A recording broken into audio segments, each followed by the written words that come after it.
नमस्कार, मैं अंकुश MCN Hindi news में आपका स्वागत है। आइए एक नज़र डालते हैं आज की हेडलाइंस पर।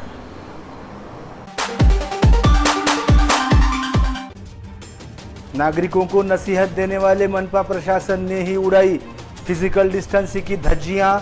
स्वास्थ्य कर्मी पद भर्ती की ऐड देखते ही उम्मीदवारों का उमड़ा सैलाब। सेवानिवृत्त अधिकतम 65 वर्षीय आयु गुट के स्वास्थ्य कर्मियों को मनपा ने स्वास्थ्य सेवा के लिए दी प्राथमिकता।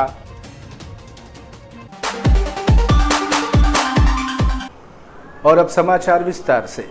कोरोना के बढ़ते प्रकोप को रोकने के लिए फिजिकल डिस्टेंस अवश्य रखने की अपील मनपा द्वारा बार बार नागरिकों से की जा रही है, लेकिन दूसरी ओर खुद ही इस नियम की सरेआम धज्जियां उड़ाते हुए मनपा प्रशासन ने स्वास्थ्य कर्मियों की भर्ती का आयोजन किया है। 77 अलग अलग पदों के लिए वॉक इन इंटरव्यू की जाहिरात देकर इस पद भर्ती प्रक्रिया में हजारों उम्मीदवार उमड़ पड़े थे, जिससे मनपा मुख्यालय में लॉकडाउन के दौरान ही भारी भीड़ हुई थी। मनपा के अंतर्गत पंजाब भवन, एनआरआई यात्री निवास, महसूल भवन और अन्य कोविड केयर सेंटर्स तथा मनपा के अस्पतालों में कोरोना संक्रमण नियंत्रण में आने की संभावित अवधि तक अस्थायी रूप से अपनी सेवाएं देने के लिए सेवानिवृत्त उम्मीदवारों के लिए medical officer, staff nurse, nurses, lab technician और वार्ड बॉय आदि पदों की भर्ती प्रक्रिया का आयोजन मनपा ने शनिवार 3 अप्रैल को दोपहर 4 बजे से शाम 6 बजे के दौरान किया था।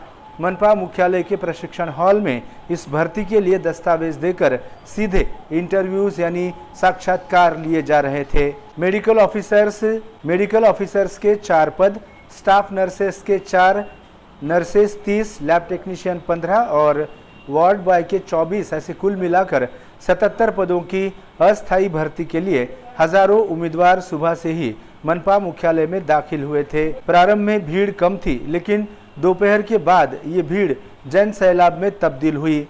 इस भीड़ को नियंत्रित करने के लिए मनपा प्रशासन ने कोई व्यवस्था नहीं की थी। यूं तो कोविड निर्देशों का यानी 2 गज दूरी, मास्क का इस्तेमाल, सैनिटाइजर का इस्तेमाल, इस त्रिसूत्री का पालन करने की अपील मनपा द्वारा नागरिकों से की जा रही है। अगर त्रिसूत्री का पालन नहीं किया गया तो कोरोना का संक्रमण तेज गति से बढ़ेगा, ऐसा डर भी दिखाया जा रहा है। लेकिन क्या इस भर्ती के दौरान मनपा मुख्यालय में उमड़ी भीड़ नहीं है?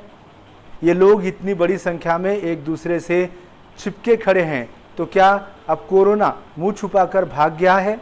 ऐसे सवाल उपस्थित हो रहे हैं। दूसरों को नसीहत देने वाले मनपा प्रशासन ने आज खुद ही सारे नियम तोड़ दिए हैं। इसलिए मनपा आयुक्त सहित संबंधित सभी अधिकारियों के खिलाफ कानूनी कार्रवाई करने की मांग नागरिकों द्वारा की जा रही है। उल्लेखनीय ये भी है कि इस भर्ती प्रक्रिया में सिर्फ सेवानिवृत्त मेडिकल ऑफिसर्स, स्टाफ नर्सेस और नर्सेस को प्राथमिकता दी गई है, जिनकी अधिकतम उम्र 65 साल होनी चाहिए, ऐसा जाहिरात में स्पष्ट लिखा गया है। शासन ने 60 वर्ष पूरे होते ही कर्मियों की सेवाएं समाप्त की है।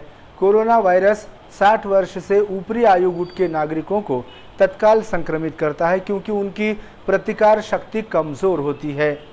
वास्तव ये भी है कि नांदेड़ में अब तक कोरोना से करीब 850 लोगों की मौत हुई है, जिनमें 60 वर्ष आयु गुट से ऊपरी आयु गुट के लोग अधिक संख्या में शामिल है। मनपा ने इन्हीं आयु गुट के सेवानिवृत्त स्वास्थ्य कर्मियों को ही कोविड मरीजों को स्वस्थ करने, उन्हें सेवाएं देने के लिए क्यों चुना, क्यों प्राथमिकता दी है?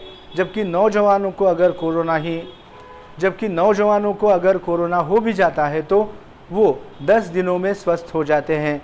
उनको प्राथमिकता क्यों नहीं दी जा रही है? ऐसे भी सवाल उपस्थित हो रहे हैं। उल्लेखनीय ये भी है कि लॉकडाउन तोड़ने पर, मास्क नहीं पहनने पर या फिजिकल डिस्टेंस का पालन नहीं करने पर मनपा के ही दस्ते ने पिछले दिनों कई नागरिकों पर कार्रवाई की, जुर्माना वसूला। अब इस इंटरव्यू के आयोजक अधिकारियों पर क्या कार्रवाई होगी? इनसे कितना जुर्माना वसूला गया? ऐसे सवाल उपस्थित करते हुए शहर भर में इस चर्चा ने जोर पकड़ लिया है।